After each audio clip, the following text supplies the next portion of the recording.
Hey, what's up guys? This is Anthony from Anthony's Customs, and for this review, we are looking at the Storm Collectibles Mortal Kombat Scorpion. This is the MK3 design, I believe. 3 and 4 shared this look, I believe. I could be wrong, you can check on that if you want to, but I'm pretty sure this is the original 3. Anyway, this is part of their 1/12 action series, which we are definitely going to talk about briefly.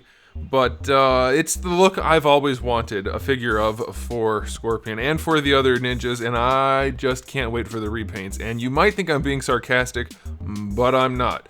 Give me the ninjas. I want all the ninjas. I don't care if they're repaints. I love MK ninjas. I'm not even a big Mortal Kombat fan game-wise, character design-wise for the ninjas, as generic and basic as they are. I loves them. Give me some more. And so we come to the question, is this one necessary despite the fact that it's a different look? I don't know. We'll see. Some people are totally sick of the ninjas, different than I am. So we're going to talk about that a little bit, but I can't really tell you about that because that's a personal thing. But I will review the figure for you, and you can decide if it's a good enough one for you to purchase. So let's go ahead and get it off the stand and take a closer look. This guy stands roughly 7 1/4 inches, just shy of that, which makes him pretty dang close to 18 centimeters. I think just a touch over that. And so, 1/12 scale, I don't think so. I don't think it's even close. What did I say, 7 1/4? Did I say 7 1/4? Holy crap. I've done this so many times, it just, yep, he's 7 feet 3 inches tall, IRL, if this is 1/12 scale. Obviously it's not. So here's a quick comparison up against a Mattel figure that is supposedly in the same scale, which is actually too big for that scale. And he just towers over him. It's not even remotely close. So supposedly 1/12 scale right here, slightly too big. Supposedly 1/12 scale, too big for 7-inch scale.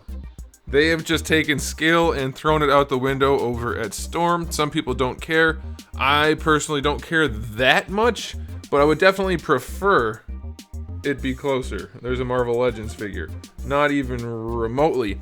Now, the thing about me not caring is simply that as long as a company maintains consistency throughout its own lines, then I think it's okay. However, they have not done that either. So the figures on their own are good enough that I can live with it, but they are still drastically mismatched. The new one's bigger than the old one. We'll just put him in straight. I didn't want to unpose him. This is how I keep him posed on my shelf with the other ninjas. I didn't want to undo it, but we'll just undo it. What the heck? I'll do it for you guys, is what she said. Alright, here you go. He's not drastically taller. He is a little bit taller, but he's drastically bigger. He's a big SOB. Look at how meaty he is. And he's definitely too meaty for the classic ninjas. I mean, in this look, the ninjas weren't giant meat monsters. They were not that big. So, it's not particularly accurate. I personally like it. They still are a little bit top heavy. The legs are a little bit small compared to the rest of the body. Once you pose him, though, it's not as noticeable. Like that pose I had him in, that very basic pose on the turnaround in the beginning. I think it looks fine. But you can see back here even, the legs are probably not quite as well matched to the monstrous upper body that this guy has.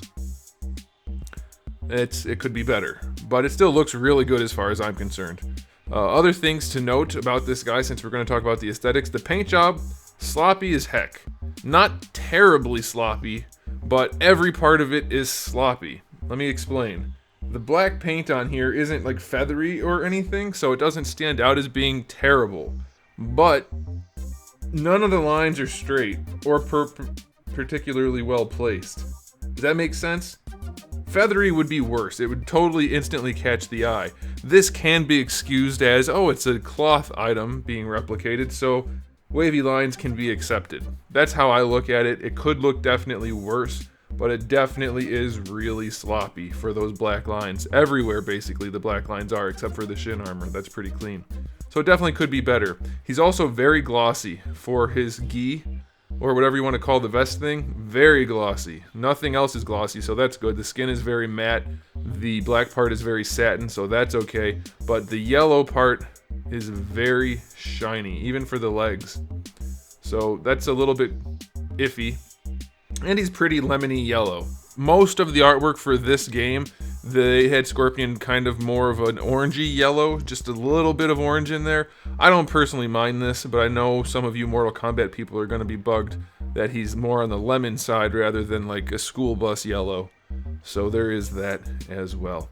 Now, the last thing I want to talk about is the face setup. I know a lot of people kind of freaked out when they first showed this guy up close.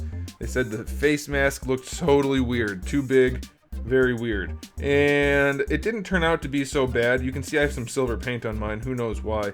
Didn't turn out to be so bad for the cloth or whatever you want to call this face mask. Probably slightly big because it's typically drawn or animated, however you want to call it, to be slightly undersized. And so that makes it not look very big. But in real life, if you put something like that over your face, it tends to look kind of big. So I think I can get by with this one. However, this other one, I have no idea what they were thinking. I don't even know where this came from. I think it might have existed officially at some point, but the one in the artwork for this guy doesn't look anything like this. Not even a little bit, and I think everybody would have preferred that. Plus, this doesn't fit him at all. You can see the cheekbones in the skeleton face mask are seated lower than his actual cheekbones. And it makes the whole face look exceedingly long and weird. And it doesn't fit particularly well either. It's very difficult to get in there, it's what she said. But, like, I don't hate what they were going for, but I so would have preferred that other, like, kind of not realistic skull looking. You guys know what I'll post a photo on here. I'll show you what I'm talking about. I would have definitely preferred that, and it would have looked way better. But yeah, I don't think it's a deal breaker, especially since I think most people are just going to stick with this one anyway. I think it's okay. The face underneath looks good. I mean, like the eyes, not the mouth. There isn't one. So I don't know. It's not perfect by any means. Oh, I guess another thing on the aesthetics front. The shin pads they glued on are just like kind of like, they look like cosplay shin pads, just kind of glued on. They don't touch the straps even. So I don't like that.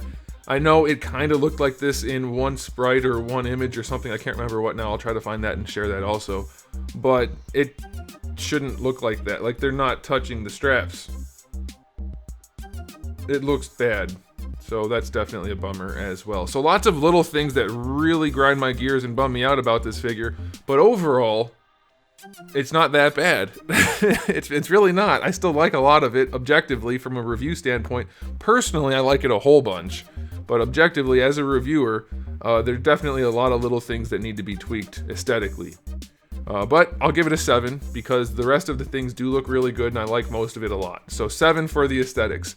Moving on to the accessories. We do have the interchangeable face masks. You already saw that. For hands, we have the 2 fist hands. We have 2 style pose hands, 2 gripping hands, and then 2 kind of karate chop type of hands.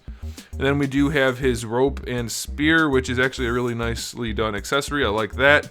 We have his axe, which does look really nice also. Then we have 3 different spatter blood things. We have a littler one, a bigger one. Those are both for the spear. And then we have one for him punching, I think like punching someone's head off, I believe is what that's for. So not a bad batch of accessories. I'll take it. I'll give the accessories an 8 out of 10. Could have been a lot better if the face mask didn't suck. Okay, on to the articulation, which kind of unique on this guy in one major way, and it's kind of a bad thing, but we'll get to that. So the head still connects in the same way, ball peg at the top, a long ball peg that connects down into the torso, so you can lean him around and the neck kind of moves with the head, but you get good range side to side for sure. Forward works well, back not as well. Of course you have full rotation, and you can technically lean the head around on that ball peg at the top on its own without moving the longer one. But I do want to point out one thing. They seem to have, with recent releases, given their figures a little bit more neck, and I definitely appreciate that because I've been saying almost from the beginning, they seem to be not having much neck. And so I like that. I like that a lot. It seems like they're listening to me.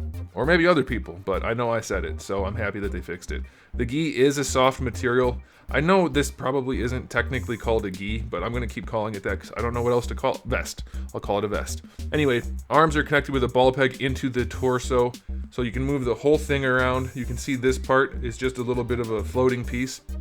You still have a ball hinge for the shoulder, which raises the arms up horizontally. You can get more out of there using that ball peg that connects the arm, so that's pretty cool. By the way, the joints on this guy, none of them feel particularly tight, so that's good. None of them feel too loose either, so that's pretty good. I haven't had any trouble with the joints on this guy yet. Bicep swivel is fine. Double jointed elbow, just better than 90. Definitely wish they could work on that a little bit. I know they're making these guys particularly, I keep saying particularly, I don't know where that came from. They have been making these guys fairly thick, so you can't expect too much range out of the arms, but it would be nice. We do have the floating forearm pieces. Those can rotate with the hands, which are on ball hinges, so you can get a little bit of range out of that. No issues at all swapping the hands. I know for a couple of releases that was an issue, not on this guy. For the torso, now this is one of the issues I was going to talk about. Actually, two of the issues. One is we have an upper torso and a lower torso. Upper torso is very soft. It's all pliable, squishiness, and that's good. That's how they normally are. But the top part often gets tucked into the back part. In fact, it is right now. You can see that kind of, maybe you can't because it's too dark and you can't see it. But the top part likes to tuck into the bottom part, and that sucks. It's very hard to get that out of the way. And the vest is too thick to kind of move very much. And it becomes very difficult to manipulate the upper torso. But we do have a double ball peg connecting the upper torso with the lower torso, and it can technically move around very nicely. But the vest here is thicker than before. It does connect a lot more than before. And it's connected, and I don't understand why, but it's connected to the crotch piece. Unless mine somehow got glued and it wasn't supposed to be glued, but it sure doesn't seem that way. I thought maybe it was just stuck from paint, but it really seems like it was glued. Like, that doesn't just look like paint to me. That's stuck.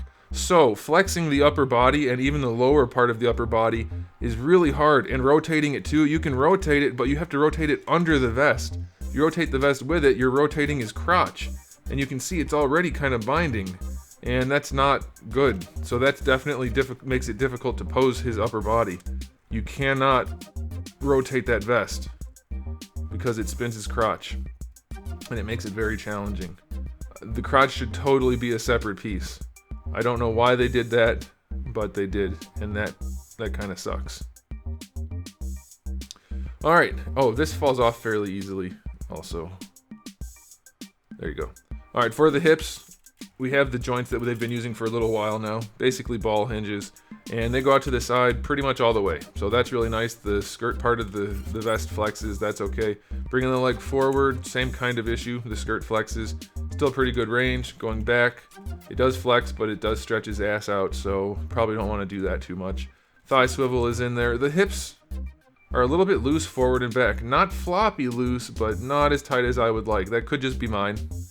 Double jointed knees work really nicely. Really, really good range there. It does appear that the black is painted on here and they're molded in yellow. It doesn't look like it as far as the paint itself goes, but there is yellow in the leg, and that wouldn't be there unless it was molded that way.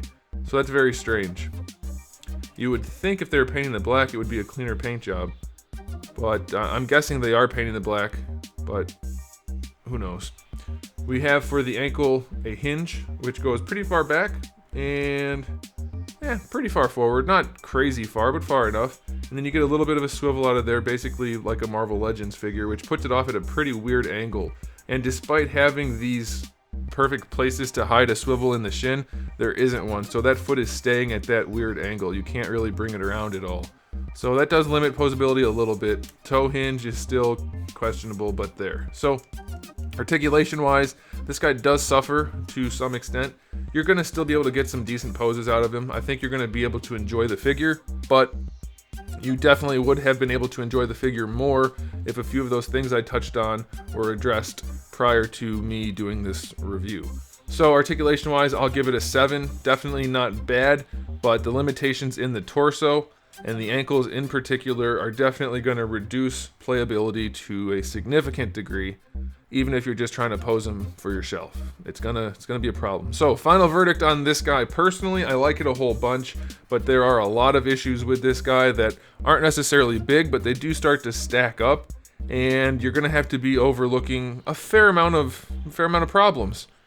Again, not big problems, but still problems nonetheless. So I'm gonna give it only a 7 out of 10. I would love to give this figure a 9 out of 10, but it's just got too many little things going on. I'm gonna buy all the ninjas they make, especially using this mold. I still really enjoy it, but I'm gonna constantly be having to overlook those things, and that kind of blows. So there you go, guys. Let me know what you think about those issues in the comment section below. If you liked the video, please do give it a thumbs up. If you didn't like the video, don't give it a thumbs up. And if you haven't subscribed, you should probably do it, because I have new videos up just about every single day. Thousands already on the channel. Plenty for you to come check out, so make sure you do that. And in the meantime, keep collecting.